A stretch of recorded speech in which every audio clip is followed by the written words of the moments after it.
नमस्कार, अग्निपथ देख रहे हैं आप और अग्निपथ में आज हम बात करेंगे घोषणाओं का पिटारा किसका सहारा। छत्तीसगढ़ में विधानसभा चुनाव है और ऐसे में दोनों राजनीतिक दल एड़ी चोटी का जोर लगा रहे हैं। पीएम मोदी जैसे ही नेताओं में ऊर्जा भर कर गए, वैसे ही भाजपा ने एक के बाद एक समितियों का गठन किया। पहले प्रदेश के नेताओं को केंद्रीय कार्य समिति में जगह मिली, तो दूसरी ओर घोषणा पत्र समिति और आरोप पत्र समिति गठित की गई है। घोषणा पत्र समिति में जहां सांसद विजय बघेल को कमान दी है, तो आरोप समिति में पूर्व मंत्री अजय चंद्राकर को जिम्मेदारी दी गई है।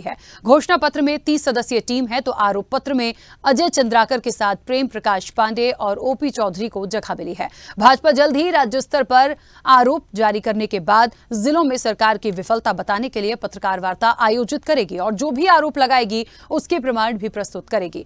इसके लिए विधानसभा से तथ्य जुटाने के अतिरिक्त सूचना का अधिकार कानून के तहत भी जानकारियां प्राप्त की जा रही हैं। इस दौरान सांसद सुनील सोनी ने कांग्रेस पर निशाना साधा। इधर कांग्रेस ने भाजपा के आरोप पत्र तैयार करने पर तंज कसा है। कांग्रेस ने कहा कि आरोप पत्र तैयार करने के पहले भाजपा 15 सालों के घपलों घोटालों पर आत्ममंथन समिति बनाना चाहिए। बीजेपी की आरोप समिति औचित्यहीन है। भाजपा की समितियों को लेकर सीएम भूपेश बघेल ने कहा कि 3 चेहरे में कौन कौन है। बृजमोहन पांडे, अजय चंद्राकर कितना भी विधानसभा में चिल्ला चिल्ला कर बोले, जब तक रमन सिंह को नहीं हटाएंगे आपका भविष्य गटमट रहेगा। सीएम भूपेश ने कहा कि विजय बघेल को घोषणा पत्र समिति के संयोजक बनाए हैं। जिनको भाजपा की आइडियोलॉजी का पता नहीं, वो घोषणा पत्र बनाएंगे। तो कुल मिलाकर देखा जाए तो घोषणा पत्र के दम पर ही कांग्रेस सत्ता में आई थी। अब चुनाव है तो घोषणा पत्र समेत अन्य समितियां बनाई जा रही हैं, लेकिन आगामी चुनाव में किसका घोषणा पत्र दमदार होगा, ये आने वाले समय में देखने वाली बात होगी। इस चर्चा को आगे बढ़ाएंगे, उससे पहले कुछ प्रतिक्रिया है वो आपको सुनाते हैं।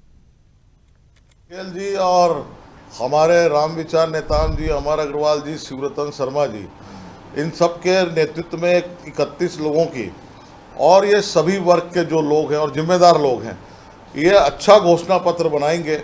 और भारतीय जनता पार्टी की कथनी और करनी में अंतर नहीं होता है, ये जनता जानती है।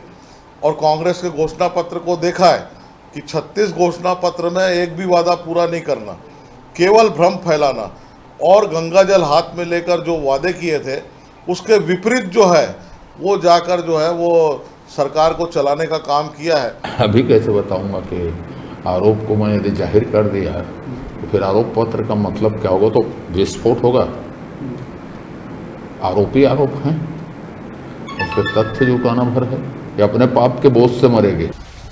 और देखिए, जो लोग जीवन भर भारतीय जनता पार्टी की सेवा किए उनको तो घर बिठा दिया गया या लूप लाइन में डाल दिए।